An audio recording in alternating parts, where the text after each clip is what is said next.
पांडुरंगाची मूर्ती पुष्पगुच्छ देऊन हा सन्मान या ठिकाणी संपन्न होतोय।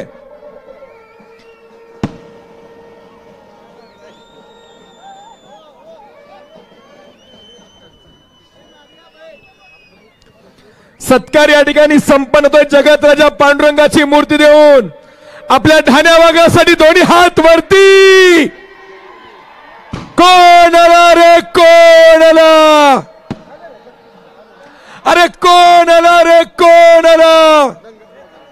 यानंतर सांगोला तालुका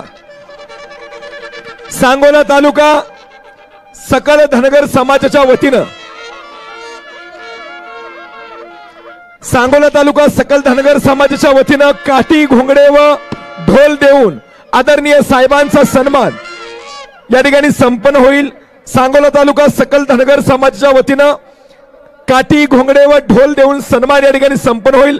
बीरा पुकळे, भाऊसाहेब यमगर, शाहू मेटकरी, डॉक्टर सुधाकर महारनवर, बाबा इमडे, शहाजी खरात, शिवाजी कोळेकर, हरी सरगर, अनिल मोठे, भागवत तंडे आणि राजेंद्र जगन्नाथ देशमुख या धनगर बांधवांच्या वतीनं हा सन्मान या ठिकाणी संपन्न होतोय।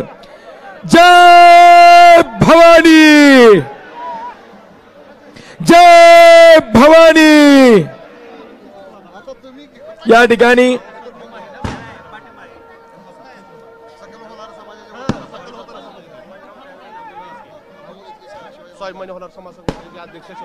सकल होलार समाज संघटनेच्या वतीनं या ठिकाणी मंचावर सन्मान संपन्न होतोय। अमोलजी गेजगे आणि शिवाजीराव जावीर यांच्या वतीने या ठिकाणी सकल होलार समाजाच्या वतीने या ठिकाणी सन्मान संपन्न होतोय।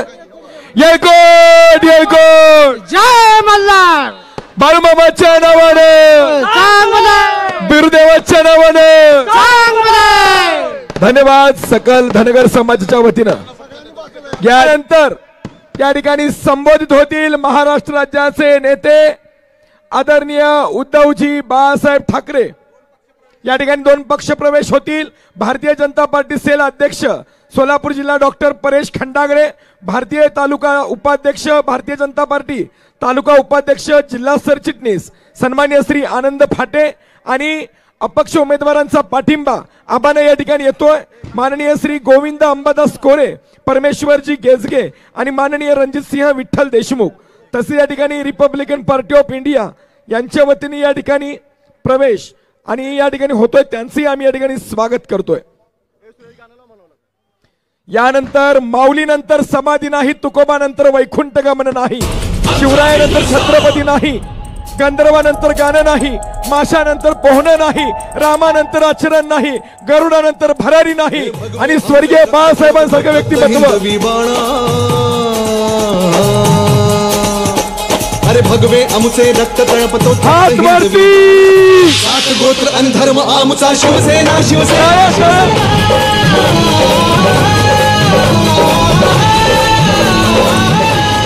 अरे कोण आलं, कोण आलं।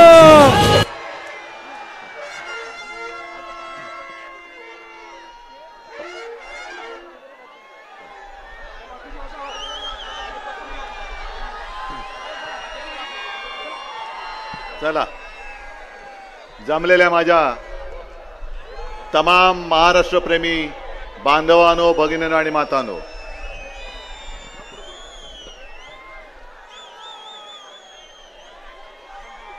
तुम्ही सगळेजण ठरवूनच आलेले आलात ना। आणि तुमच्या समोर मी दीपक आबांना सांगतोय की तुम्ही इथल्या सगळ्या तालुक्याचा पाढा वाचलात, पण हे निवेदन मी आता हातामध्ये घेणारच नाही। तुम्ही आमदार होऊन विधिमंडळामध्ये आल्यानंतर जर तुम्ही मला हे दिलं तर मी सगळ्या गोष्टी मंजूर करणार,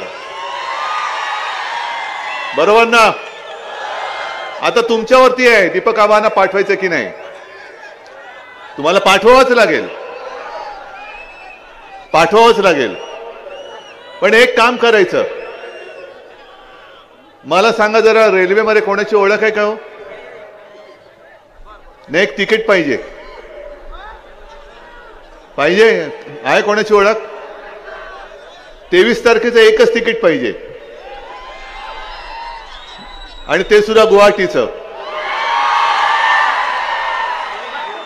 मग परत जाऊ देते ना, काय झाडी काय डोंगर. बसा तिकडे, झाडं मोजत बसा.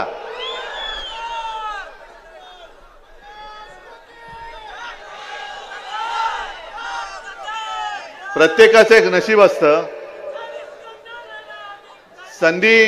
देव संधी देत असतो. त्या संधीचं सोनं करायचं का माती करायची हे ज्याचं त्यांनी ठरवायचं. गेल्या वेळेला एका गद्दाराला आपण उमेदवारी दिली, तुम्ही सगळ्यांनी त्यांना संधी दिली आणि त्यांनी नुसतं संधीचं नाही तर आयुष्याचं मातेरं केलं. किती माज म्हणजे किती माज असायला पाहिजे. लय म्हणजे काय एकदमच लय. पण ज्यांनी त्यांना मोठेपण केलं होतं त्यांना माहिती नव्हतं की हेच सगळे जण त्यांचा माज सुद्धा उतरवू शकतात. मी आलोय त्यांचा माज उतरवायला आलेलो आहे. मी आलोय गद्दारांना गाडायला आलेलो आहे आणि मी आलोय ते गद्दारांच्या छाताडावरती पुन्हा एकदा भगवा रोवायला आलेलो आहे. अरे गद्दारांना काय वाटलं? ते गद्दार म्हणजे काय सगळी लोक गद्दार? पण महाराष्ट्राचा इतिहास आहे, महाराष्ट्र कधी गद्दारांना क्षमा करत नाही. आणि या गद्दाराला सांगायचे तिथला डोंगर तू पाहिलास, पण इथल्या रायगडाचे टकमक टोक नाही पाहिलंस. हे तुला 23 तारखेला दिसणार आहे. त्या टकमक टोकावरनं हे सगळेजण कसा तुझा राजकीय कडिरोट करतील ते बघ. आणि मग तुझी जी काय मस्ती होती, काय नव्हतं दिलं, सगळं दिलं होतं. आणि प्रामाणिकपणाने सांगतो की खरं म्हटलं तर गेल्या वेळेलाच मी दीपक आबांना उमेदवारी देणार होतो आणि तसं आपलं बोलणंही झालं होतं. पण मध्येच एक तो धरण फोडणारा खेकडा घुसला. कोण तुम्हाला माहितीये?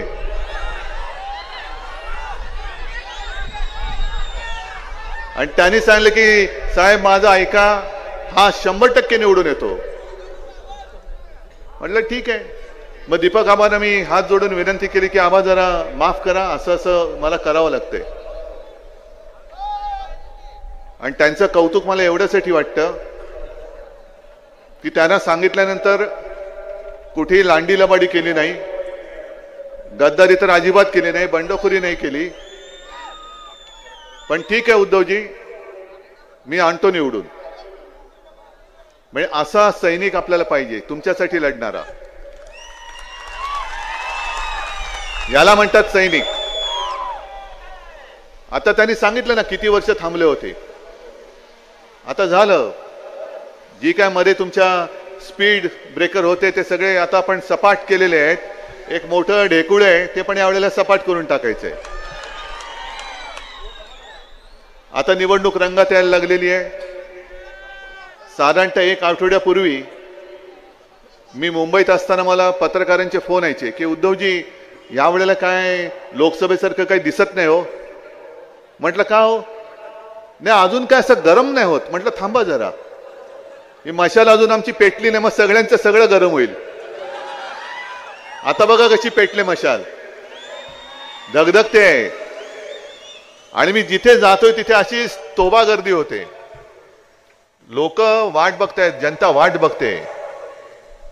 जो गद्दारीचा वार त्यांनी केला तो केवळ उद्धव ठाकरेवरती नाही केला, शिवसेनेवरती नाही केला, तर आपली आई असलेल्या महाराष्ट्राच्या कुशीवरती यांनी वार केलेला आहे. आहेत आता मोदी आणि शाह फिरतायत. अमित शहाबद्दल तर काय बोलायचीच बात नाही.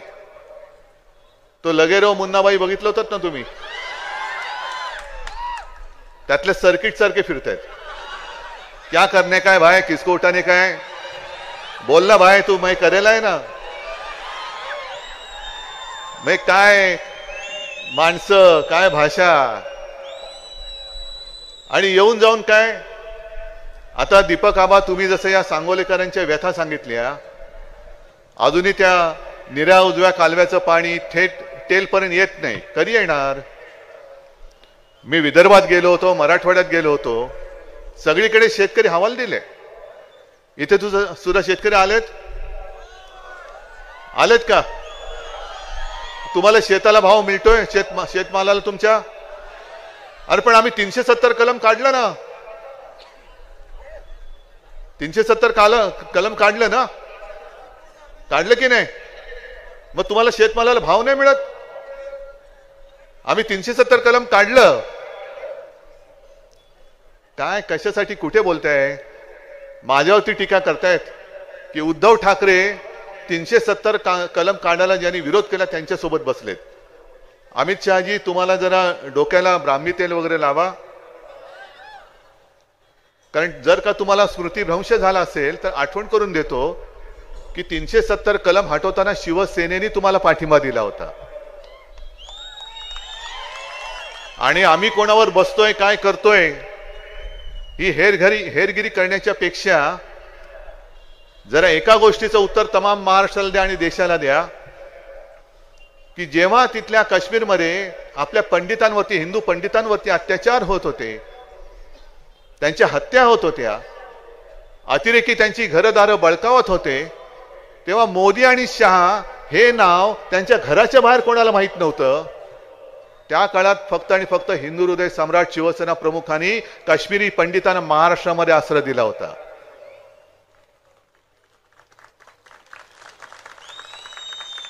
काय पंतप्रधान नव्हते बाळासाहेब? आणि मग तुम्ही 370 कलम काढल्याचा जो काही डंका पिट्टाय माझ्या इथल्या तहानलेल्या शेतकऱ्यासमोर, माता भगिनींसमोर, 370 कलम काढून किती वर्ष झाली? त्यावेळेला जेव्हा आपल्याकडे काही नव्हतं तेव्हा काश्मीरी पंडितांना महाराष्ट्रात आसरा दिला. मग पंतप्रधानपदी मोदी बसलेत, गृहमंत्री म्हणून अमित शहाजी तुम्ही बसला आहात. 370 कलम काढल्यानंतर किती काश्मीरी पंडितांना पुन्हा तुम्ही घरी घेऊन गेलात हे मला आधी पहिलं सांगा, मग तुमचा डंका पिठा. आज महाराष्ट्रातली जनता रोजगार मागते, तुम्ही सांगता 370 कलम काढलं.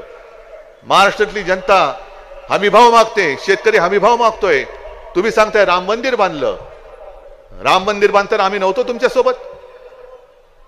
मी मुख्यमंत्री होण्याच्या आधी देखील गेलो होतो आणि मुख्यमंत्री झाल्यानंतर सुद्धा काँग्रेसच्या मंत्र्यांना घेऊन मी राम मंदिरमध्ये गेलो होतो.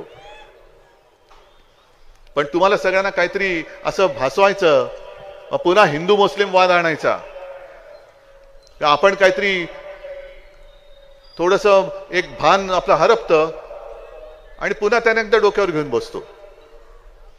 इथले जे मूलभूत प्रश्न आहेत त्याच्यावरती का नाही बोलत? एक साधा प्रश्न मी तुम्हाला विचारतो, मुंबई पासून सांगोला किती लांब आहे ना? मग एवढ्या लांब असलेली मुंबई कोणाच्या घशात घालतायत? हा, जरा मोठ्याने बोला ना. अदानी. म्हणजे 400 किलोमीटर वरती किती अंतरावरती असलेली मुंबई कोणाच्या घशात घालतायत हे तुम्हाला कळतंय? मग उद्या विचार करा, यांचं सरकार परत आल्यानंतर तुमच्या सातबाऱ्यावरती अदानीचं नाव आलं तर काय होईल? येऊ शकेल की नाही शकेल मला सांगा तुम्ही. तुम्हाला वाटतं आज अतिशयोक्ती करतोय, पण मी एक ठरवलेलं आहे, आपलं महाविकास आघाडीचं सरकार आल्यानंतर जी मुंबई अदानीच्या घशात घातले, जी त्याच्या घशातनं काढून मी माझ्या महाराष्ट्राच्या भूमिपुत्रांना तिथे मुंबईत आणि मुंबईच्या आजूबाजूच्या परिसरात परवडणाऱ्या किमतीमध्ये मी घर देणार आहे. देऊन दाखवणारच. येऊन दाखवा मध्ये आडवे. एक महाराष्ट्र म्हणून काय आपल्याला स्वाभिमान आहे की नाही? काय मोदी शहानी यायचं आणि टपल्या मारून जायचं आणि मग त्यांनी टपली मारून गेल्यानंतर मग पुन्हा आपण शाहू फुले आंबेडकर म्हणून उभं राहायचं? हा महाराष्ट्र मर्दांचा महाराष्ट्र आहे. या महाराष्ट्राला तुम्ही पायपुसणं समजू नका. आणि दुसरा एक विषय फार महत्वाचा, तुम्हाला आज ही अतिशयोक्ती वाटत असेल, पण शांत डोक्याने विचार केल्यानंतर पट्टे की नाही ते मला सांगा.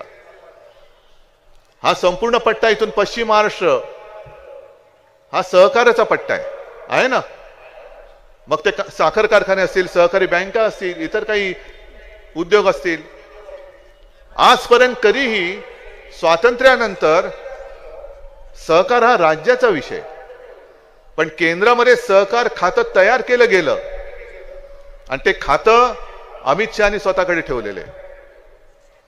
आता यांना जे काय वाटतंय, पलट्यात तिकडत ना, अजित पवार बिवार सगळे जात आहेत, धाडी पडल्यानंतर सगळे पलटायत आणि त्यांना निवडून देण्यासाठी प्रचार करतायत.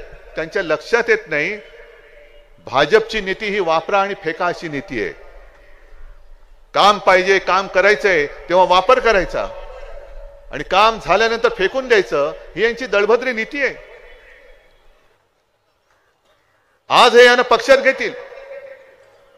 आजच आता यांनी सुरू केलेलं आहे की देवेंद्र फडणवीस त्यांचा मुख्यमंत्री असेल, मिंदेला म्हणा बस भांडी घासत, आणि या डोंगरवाल्याला पण म्हणा की ते मिंदेला माती देत बस भांडी घासायला मदत करायला. झाला तुमचा उपयोग संपला. मग तसंच उद्या हे सहकार क्षेत्र हे अमित शहा गिळणार नाही कशावरून?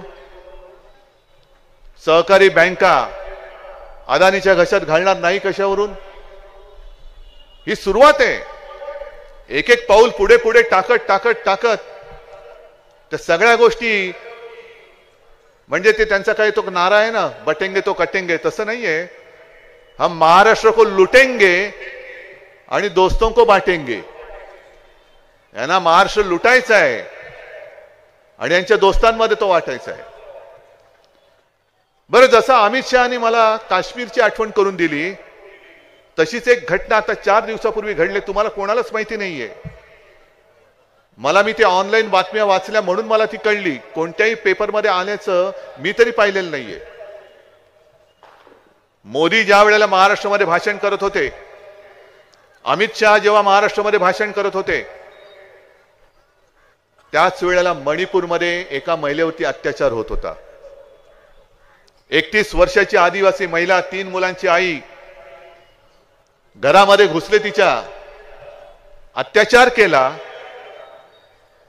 आणि अत्याचार केलाय कमी पडले की काय म्हणून तुला जिवंत जाळून टाकण्यात आलं. जिवंत जाळून टाकण्यात आलं.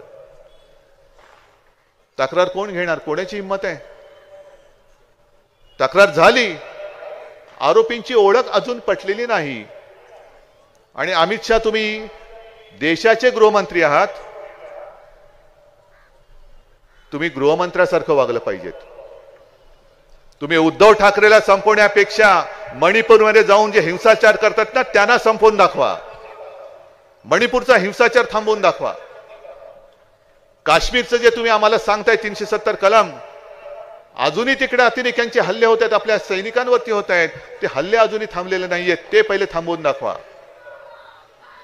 आणि जर हे तुम्हाला जमत नसेल तर मी मोदींना सुद्धा सांगतोय, सोडा पंतप्रधान पद. तुम्हाला देशापेक्षा राज्याच्या निवडणुकीमध्ये तुमचा पक्ष जिंकावा हे महत्वाचं वाटत असेल तर पंतप्रधान पद सोडा, गृहमंत्री पद सोडा. आणि जसं आम्ही फिरतोय आमच्या पक्षाचे स्टार प्रचारक, तसं मोदी आणि शहानी भाजपचे स्टार प्रचारक म्हणून फिरलं पाहिजे. कुठे आमच्या तुम्ही मन की बात करताय, आम्ही जन की बात करतोय. जनतेची गोष्ट आम्ही करतो आहोत. हे खोकेवाले धन की बात करतायत, मी जन की बात करतोय. हा फरक आहे त्यांच्यात आणि आपल्यामध्ये. आणि इथे जे कोणी अपक्ष उभे राहिलेत, महाआघाडीचा उमेदवार एक आणि एकच आहे, दीपक आबा, ज्यांच्या हातामध्ये मशाल आहे. बाकींच्या बंडखोरे आणि अपक्षांना धूप घालायचा नाही. मी तर म्हणेन, तुम्ही महायुतीला मदत करायला आम्हाला अपशकुन करता आहात. अपशकुन करू नका. महाराष्ट्राचे शाप तुम्हाला लागतील. आहे ना, प्रत्येकाला त्याचं जे काय द्यायचं ते देत आलेलं आहे महाराष्ट्र. पण महाराष्ट्राच्या पायावरती हा धोंडा पाडू नका. जेव्हा आपलं सरकार होतं आणि मी मुख्यमंत्री होतो, मला तुम्ही सांगायचं, एक तरी उद्योग इथून गुजरातला मी नेऊ दिला होता? एक तरी रोजगार इथून गुजरातला त्यांची नेण्याची हिंमत झाली होती? मग यांनी सरकार पाडलं ते एवढ्यासाठी पाडलं. आज यांना शिवसेनेतून गद्दारी केलेला माणूस मुख्यमंत्री म्हणून चालतो का?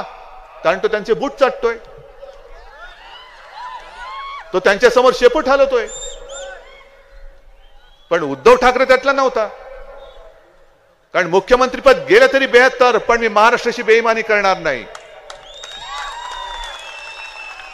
आणि आज जर कोणाला असं वाटत असेल की मला पुन्हा मुख्यमंत्री पदाची स्वप्न पडतायत, मला माझ्या महाराष्ट्राची स्वप्न पडतायत, मला माझा महाराष्ट्र डोळ्यात देखत लुटला जातोय हे बघवत नाही, म्हणून मी ती सगळी सत्ता असो किंवा भाजप असो त्यांना लाथ मारून मी तुमच्यासोबत तुमच्यासाठी लढायला उभा राहिलेलो आहे. कोणीतरी पाहिजे की नको? सगळेच जर का लाचार झाले तर मग महाराष्ट्र कोणाचा राहील? छत्रपती शिवाजी महाराज, शाहू फुले, आंबेडकर यांचा महाराष्ट्र राहणार का मोदी, शाह आणि अदानीचा महाराष्ट्र होणार? हे ठरवणारी ही निवडणूक आहे. हे ठरवणारी ही निवडणूक आहे. अजूनही इथे तुम्ही काय काय सांगत होता, डाळिंब प्रक्रिया प्रकल्प पाहिजे, दुधाचा पाहिजे, याचा पाहिजे, का झाले नाहीत अजून? MIDC तरी आहे, बंद पडले. मग तुम्ही कुठे जाणार उद्योगाला? गुजरातला? हा, मोदी आले का सांगा, सगळे अर्ज द्या, आम्हाला पण घेऊन जा अहमदाबादला. नाही, सुरतला गद्दार जातात. आणि म्हणून मी ठरवलंय, तुम्ही बोलत बरं झालं, सुरतीची आठवण केली बरं झालं. मी तर ठरवलेलं आहे, तुम्हाला मंजूर आहे की नाही सांगायचं. आपलं सरकार आल्यानंतर मी महाराष्ट्राच्या प्रत्येक जिल्ह्यामध्ये छत्रपती शिवाजी महाराजांचं मंदिर बांधणार आहे. मंजूर. आणि फक्त महाराष्ट्रात बांधून नाही थांबणार, मी सुरतेला सुद्धा महाराजांचं मंदिर बांधणार आहे, सुरतेमध्ये सुद्धा. मग तुम्ही माता भगिनी इकडे मोठ्या प्रमाणात जमल्यात, त्या म्हणतील हे सगळं ठीक आहे, आमचं काय? आम्हाला बरे की 1500 रुपये मिळत आहेत. बरे का हो? 1500 मध्ये घर चालतंय? काय मिळतं 1500 मध्ये? डाळ, तांदूळ, साखर, तेल, काय मिळतं? अरे आनंदाचा शिरा मिळतो की नाही? हा, नाही मिळत. जे नाही मिळत ते नशीबवान आहेत. हा, कारण ज्यांना मिळतो त्यांच्या आनंदाच्या शिऱ्यामध्ये लेंड्या मिळत आहेत. आणि हा मिंद्याचा आनंद, आणि त्या मिंद्याच्या आनंदाचा शिदा म्हणजे त्या शिद्यामध्ये लेंड्या उंदराच्या. आणि म्हणून आणखीन एक जे आपण ठरवलेलं आहे की आपलं सरकार आल्यानंतर महागाईने सगळे तुम्ही जे बेजार झालेले आहात, जीवनावश्यक 5 वस्तूंचे भाव आपण पुढची 5 वर्ष स्थिर ठेवून दाखवणार, म्हणजे दाखवणारच. आणि ते सुद्धा शेतकऱ्याचं नुकसान होऊ न देता, अजिबात होऊ देणार नाही. कारण काहीतरी या गोष्टी केल्या पाहिजेत. मुलींना मोफत शिक्षण मिळतं. आता दीपक आबा तुम्ही सांगितलं मुलांना मुलीच मिळत नाही. का नाही मिळणार? मिळायलाच पाहिजे. नोकरी पहिली मिळाली पाहिजे. आणि नोकरी मिळायची असेल तर पहिलं शिक्षण मिळालं पाहिजे. आणि म्हणून आपण आणखीन एक जे वचन तुम्हाला मी देतोय, जसं मुलीला मोफत शिक्षण मिळतं तसं मी महाराष्ट्रातल्या प्रत्येक मुलाला सुद्धा मोफत शिक्षण देणार, म्हणजे देणारच.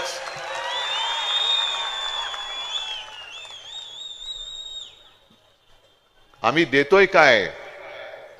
बरं, मी मुख्यमंत्री असताना एका तरी शेतकऱ्याने माझ्याकडे मागणी केली होती की आम्हाला कर्जमुक्त करा? कोणीच केलेली नव्हती. पण मी माझं कर्तव्य बजावलं. आणि नागपूरमध्ये जे पहिलं अधिवेशन झालं त्या अधिवेशनामध्ये नुसती घोषणा नाही केली, 2 लाखापर्यंतची कर्जमुक्ती तुम्हाला मिळाली होती की नाही हे तुम्ही मला सांगायचं. हे करून दाखवलंय आपण. 10 रुपयामध्ये शिवभोजन नुसतं अनाऊन्स करून नाही थांबलं, चालू केलं.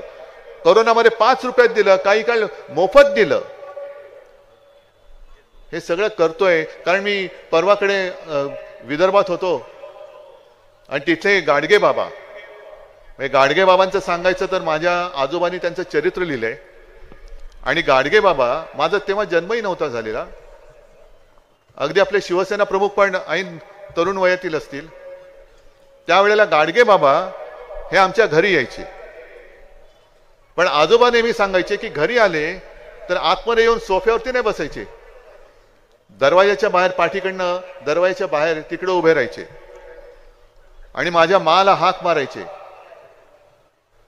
अगं सुनबाई काहीतरी भाकर तुकडा असेल तर दे. मग आता गाडगे बाबा आलेत आत्या, नाही नाही मी इकडेच आहे. मग माझी काहीतरी स्वयंपाकाला लागायची, तुला नाही आत्ता नाही, तुझ्याकडे शिळं पाका काय असेल तर दे. आता तुम्हाला शिळं कसं देणार, नाही मला तेच पाहिजे. मग ठीक आहे काय घरातलं असेल ते त्यांना द्यायची. मग ते बाहेर घराच्या बाहेरच झाडाखाली बसून खायचे आणि निघून जायचे. पण त्या गाडगे बाबांनी जी आपल्याला एक शिकवण दिले, आज देखील राजकीय पक्ष नुसते बोलतायत जाहीरनामा म्हणून, पण देत कोणीच नाही. गाडगे बाबांची जी दशसूत्री होती की जो भुकेला असेल त्याला अन्न द्यायचं, तहानला असेल त्याला पाणी द्यायचं, ज्याच्याकडे कपडे नाहीत त्याला कपडे द्यायचे, बेघराला घर द्यायचं, तरुणांना रोजगार द्यायचा, तरुण तरुणींची लग्न लावून द्यायची. ही केवढी मोठी शिकवण आपल्या संतांनी तेव्हा सांगून गेले. कोण होते गाडगे बाबा, काय उमेदवार होते, काय होतं त्यांच्याकडे आणि काय करायचं होतं त्यांना. पण ही माणुसकीची जी काही शिकवण आहे, ही माणुसकीची शिकवण हे आता विसरायला लागले. धर्माधर्मामध्ये मारामाऱ्या करून, आगी पेटवून निवडून येण्याची जर काही स्वप्न बघत असतील तर यांचं हिंदुत्व मी हिंदुत्व मानायला तयार नाही. आज देखील मी येताना अनेक मुस्लिम कार्यकर्ते माझ्या स्वागतासाठी उभे होते. काय केवळ मुसलमान म्हणून त्यांना मी झिडकारून टाकू. मग भाजपला मी सांगतोय, तुम्ही तुमच्या पक्षामध्ये दरवाजावरती बोर्ड लावा आणि तुमच्या पक्षात जेवढे मुस्लिम असतील त्यांना सांगा तुम्हाला भाजपात स्थान नाही, जा बाहेर. करताय. आणि शिवसेना प्रमुखांचे विचार मी सोडले. काय शिवसेना प्रमुखांचे विचार होते,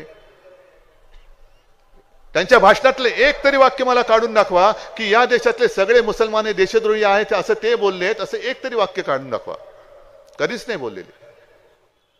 जो या देशाला आपला देश मानतो तो माझा आहे, तो जातीपाती धर्माने कोणी असेल तरी या देशाला आपला मानतो तो माझा आहे, ही शिकवणूक शिवसेना प्रमुखाने आम्हाला दिली आणि तोच विचार घेऊन मी पुढे चाललेलो आहे. काय चुकलं माझ्या याच्यामध्ये, काय चुकलं आणि कोणत्या बाळासाहेबांचा मी विचार सोडला वाटते तुम्हाला. एक तरी विचार सोडला असेल तर तुम्ही सांगा. पण बाळासाहेबांनी असाही विचार कधी दिला नव्हता की लाथा मारल्या तरी चालतील पण भाजपची पालखी व्हा. नाही, लाथ मारण्याचा प्रयत्न केला तर तंगड काढून हातामध्ये देऊ, हा बाळासाहेबांचा विचार आहे. ज्या वेळेला तुम्हाला कोणी महाराष्ट्रामध्ये ओळखत नव्हतं तेव्हापासून, म्हणजे कधी साधारणतः 85-90 सालापासून कोणी भाजपला ओळखतच नव्हतं. त्या वेळेला जर भाजपाला आपण खांद्यावर घेऊन फिरलो नसतो तर आज आपल्या डोक्यावरती बसलेच नसते. पण त्यांच्या लक्षात नाही येत, खांदा दोन प्रकारे देतात. एक खांद्यावर घेता येतं आणि दुसरा खांदा देता येतो, द्यावा लागतो. तो या निवडणुकीत आम्ही तुम्हाला देणार आहोत, या निवडणुकीत देणार आहोत. 50 खोके तर आता सुटे पैसे झाले त्यांचे. 50 खोक्यामध्ये तुम्हाला विकत घेऊ शकतात का रे. गद्दार विकला गेलाय, तुम्ही विकले जाल. पावसाचा धबधबा, अरे हा निवडणुकीची सुरुवात झाल्यावरती एक गाडी पकडली गेली होती तुमच्याकडे येणारी.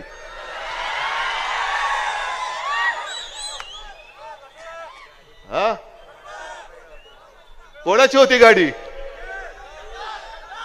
असं मी ऐकलंय, खरं खोटं माहित नाही. असं ऐकलंय की त्याच्यात 25 कोटी होते पण 5 कोटी दाखवले गेले. मला माहित नाही कोणाची गाडी होती, आपण नाही बाबा, आपल्याला नाही माहिती. आता बाकीचे 20 कोटी इकडे पोहोचले असतील, मला नाही माहिती. कदाचित ते तुम्हाला वाटतील, मला माहिती नाही. पण हा हरामीचा पैसा घेऊन तुम्ही तुमचं आयुष्य विकणार आहात का. आम्ही तुम्हाला काहीतरी देतोय. जसं मी तुम्हाला सांगितलं की महिलांची जी आज 1500 रुपयाची जी योजना आहे यांनी बरोबर निवडणूक आयोगाच्या माध्यमातून ती बंद करून टाकली. मग तुम्हाला दाखवलं की आम्ही तुम्हाला देऊ इच्छितो पण आम्हाला हे देऊ देत नाहीत. मग आम्ही तुम्हाला वचन देतोय, अरे 1500 काय, आपण आपलं सरकार तुम्हाला 3000 रुपये देईल. अनेक जे बेरोजगार तरुण आहेत त्यांना रोजगार मिळेपर्यंत, परवा राहुल गांधीजींनी सांगितलं ना, रोजगार मिळेपर्यंत दरमहा 4,000 रुपये आपण त्यांना देऊ. बाकी दीपक आबा, मला खात्री आहे, माझा विश्वासच बसलाय की मगाशी मी सांगितलं तुमचं निवेदन मी आता घेणारच नाही. तुम्ही आमदार बनून हे निवेदन मला विधानसभेत द्यायचं तर मी त्याचा विचार करीन. आणि माझा विश्वास बसलाय की या सगळ्या लोकांनी ठरवलं, तुम्ही आणि तुमचं मत आणि तुमच्यापेक्षा तुमच्या कुटुंबातलं आणखीन एक मत, 4 जणांचं कुटुंब असेल तर 4 मतं. मग तुमच्या सोबत जे इथे आलेले नाहीत ते तुमचे मित्र, त्यांचं मत, त्यांच्या कुटुंबियांचं मत, म्हणजे सांगोल्यातली सगळीच्या सगळी मतं ही मशालीवरतीच आली पाहिजेत, मशालीवरतीच आली पाहिजेत. आणि एवढं जर का तुम्ही केलं तर मग दीपक आबा तुम्ही जे जे म्हणालात ते मंजूर आहे. वचन देताय, मी तुम्हाला एवढी वचनं दिली, तुम्ही मला एक वचन नाही देऊ शकणार. मी वचन पाळणार आहे की नाहीये? तुम्ही आहात की नाही? मग दोन्ही हात वर करून सांगा की आम्ही मशाल हातात घेतले आणि दीपक आबाच आमचे आमदार. आपलं ठरलं, विजयाची जबाबदारी तुमच्यावर. जय हिंद, जय महाराष्ट्र. हॅलो, साहेबांचा ताफा गेल्याशिवाय कुणीही जाऊ नये ही विनंती. साहेबांचा ताफा पहिल्यांदा जाईल, कुणीही जाऊ नका, सर्वांना विनंती राहील.